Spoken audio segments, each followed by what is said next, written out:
In today's tutorial, I'm going to show you how to enable sleep mode on your Acer laptop, tablet, or desktop computer if for some reason your computer is not going into sleep mode. So this should hopefully be a pretty straightforward process, guys. And without further ado, let's go ahead and jump straight into it. So all I have to do is open up the search menu and search for settings. Best result should come back with settings. Go ahead and open that up. And then on the left panel, select System. And then on the right side, you want to scroll down and select the Power option. And then there should be an item that says Screen and Sleep Timeouts. Click the drop down on that.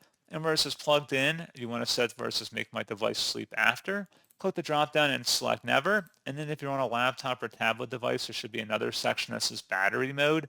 You would then make the same selection choice under that, and that's pretty much it.